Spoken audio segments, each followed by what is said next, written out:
అన్నా క్యాంటీన్ల మీద వైసీపీ నాయకులు ఏదో చంద్రబాబు నాయుడు గారు దాని మీద లబ్ధి పొందుతున్నాడు, ఎవరైతే దాతలు ఇస్తారో డబ్బులు ఆయన జేబులో పెట్టుకోవడానికి వెళ్తున్నాడని చెప్పి అంటున్నారు. నిజమేనంటారా? మొట్టమొదటిగా చూసుకుంటే వైసీపీ ప్రభుత్వానికి అన్నా క్యాంటీన్ గురించి మాట్లాడే అర్హత, అసలు సిగ్గు సరవ అనేవి ఉంటే కనీసం అన్నా క్యాంటీన్ గురించి కూడా తలుచుకోరు, నిద్దట్లో కూడా తలుచుకోరు అనమాట.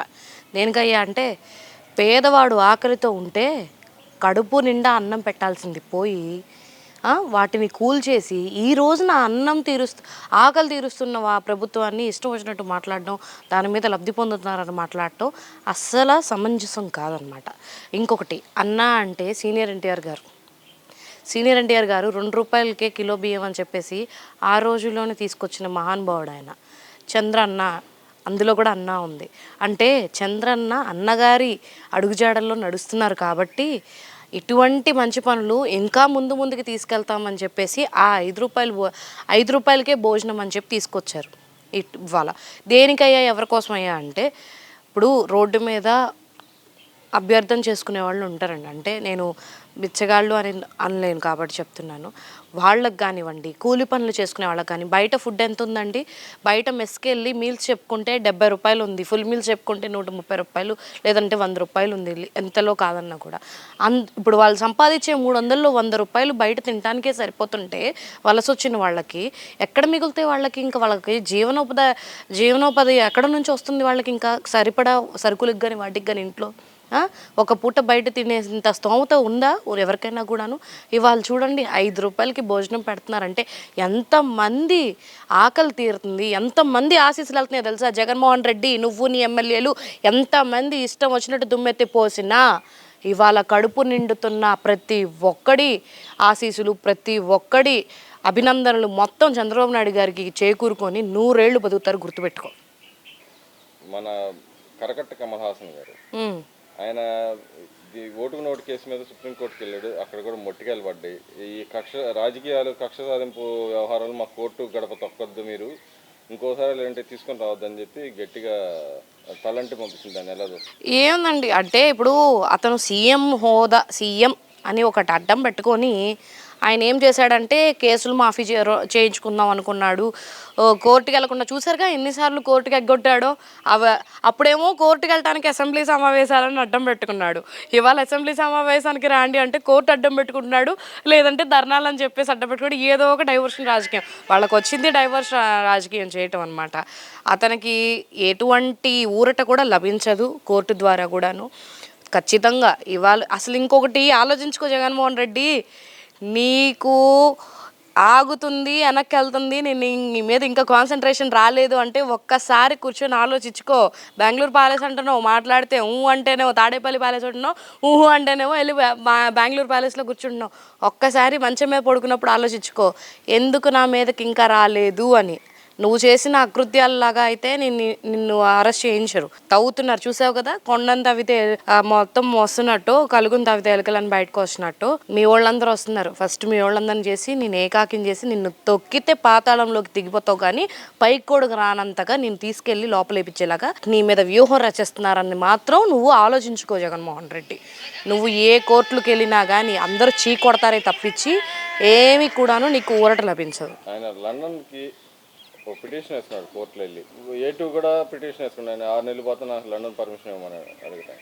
అసలు ఎందుకు లండన్ వెళ్తున్నారు అనుకుంటే పారిపోవటం ఏమన్నా జరిగే అవకాశం ఉందంటారు దీంట్లో? ఇప్పుడు అంతకుముందు సీఎం హోదాలో ఉన్నాడు కాబట్టి లండన్ వెళ్తే తిరిగి వస్తాడని చెప్పి అందరూ ఆలోచించారు. ఓకే, ఇప్పుడు వెళ్ళిపోయాడంటే అయితే తిరిగిరాడు. విజయ్ మాల్యా వీళ్ళు వెళ్ళిపోయారు కదా, బయటికి పారిపోయారు కదా, ఆ రకంగా వెళ్ళిపోతామేమో కానీ ఇతనికి తిరిగి వచ్చేది లేదు. తెలిసిపోతుంది కదా మనిషికి.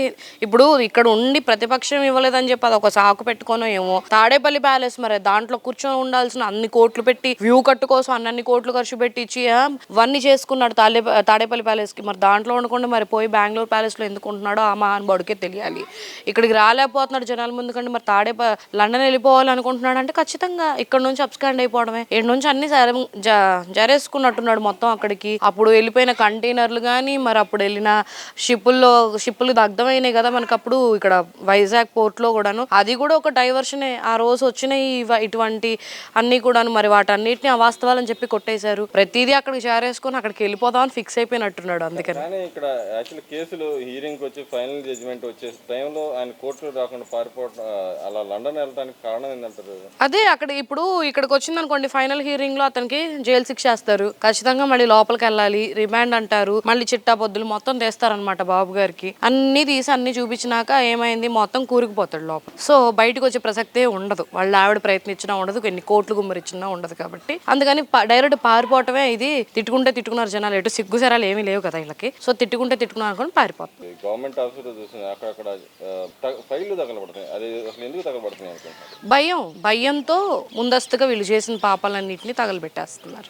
ఏదైనా సరే ఇప్పుడు అంతకు ముందులో ఎలా ఉంటుందంటే సిస్టంలోకి ఎక్కించేవాళ్ళు. ఫైల్స్లో ఇంపార్టెంట్ సంబంధించినవి అన్ని, ఇంపార్టెంట్ ఫైల్స్ అన్నింటినీ కూడా సిస్టంలో స్టోరేజ్ ఉండేది. ఎవరికైనా కూడా సిస్టంలో స్టోరేజ్ లేకుండా ఓన్లీ ఫైల్స్ వరకు మెయింటైన్ చేశారంటే దాంట్లో ఎంత అవినీతి చేశారు వీళ్ళు, అది ఎంత వాటికి తప్పులు పాపాలు పండబోతున్నాయి అనేది దాంట్లో ఉంది. కాబట్టి ముందస్తు భయంతో ఇటువంటి దాడులు చేస్తున్నారు. ముందు జరగకుండా మరి టీడీపీ ప్రభుత్వం ఇంకా బాగా కఠిన చర్యలు తీసుకుంటుందని నేను అనుకుంటున్నాను. సర్వే వచ్చింది ఈ మధ్యకాలం, ఈ 2000 పరిపాలన గురించి ఒక సర్వే వచ్చింది. దాంట్లో భాగంగా గవర్నమెంట్లో జనాల్లో పాజిటివ్ అయితే కనపడుతుంది, కానీ కార్యకర్తలు కొంత నెగిటివ్ ఉన్నా సరే జగన్మోహన్ రెడ్డి అయితే 10 ఏళ్ళ దాకా అసలు అధికారంలోకి వచ్చే అవకాశం లేదు, ఆయన అసలు ప్రజలనే వాళ్ళు ఎవరు తలుచుకోవట్లేదని చెప్పి సర్వే రిపోర్ట్ చేసింది. దాన్ని ఎలా చూస్తారు? అది నిజమే కదండి. మరి బాబు గారు వచ్చిన 2 నెలల్లో ఏ ముఖ్యమంత్రి కూడా అంటే, ఏ ముఖ్యమంత్రి అంటే మనకి తెలిసిన ముఖ్యమంత్రులు నారా చంద్రబాబు నాయుడు గారు, తర్వాత వచ్చేసి ఈయన, అంటే అంతకుముందు వైఎస్ రాజశేఖర రెడ్డి గారు ఉన్నారు. ఆయన్ని పక్కన పెడితే ఇప్పుడు తెలిసిన ముఖ్యమంత్రి ఇతను ఏం చేశాడు? వచ్చిన తర్వాత 7 నెలల వరకు ఏమీ కూడాను ఏది అమలు చేయలేదు, దేని మీదనో సంతకాలు పెట్టలేదు. ముఖ్యమైన వాటిలో ప్రజలకు ఏవైతే వినియోగించాలి, ఏం ఉపయోగపడతాయి అనే వాటి మీద దేనికి కూడాను అతను సిగ్నేచర్ చేసింది లేదు, అమలు చేసింది లేదు. మరి బాబు గారు ఏం చేశారు? రాగానే అన్నిటిని అభివృద్ధి బాటలో నడిపిస్తున్నారు, స్పీడప్ చేశారు మొత్తం డెవలప్మెంట్ ని. అసలు మీరు నిన్న చూసుంటారు 1995 సీఎం చంద్రబాబు నాయుడు గారిని చూస్తారని ఆయన ఆ రోజు చెప్పారు, కానీ నిన్న చేతల్లో చూసారా లేదా మన ప్రజావేదికలో అక్కడ. సో ఆ రకంగా ఆయన దూసుకుపోతున్నారు.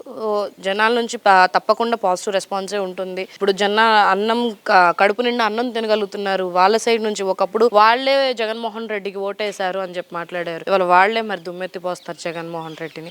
తప్పకుండా అభివృద్ధి బాట ఇంకా ముందుకు ఇంకా చాలా స్పీడ్గా చేస్తారని నేను అనుకుంటున్నాను ఈ 5 yearsలో. నెక్స్ట్ 5 yearsకి కూడా జగన్మోహన్ రెడ్డి కనిపించడండి ఖచ్చితంగాను భూస్థాపితం అయిపోయే రోజు ఖచ్చితంగా వస్తారు త్వరలో.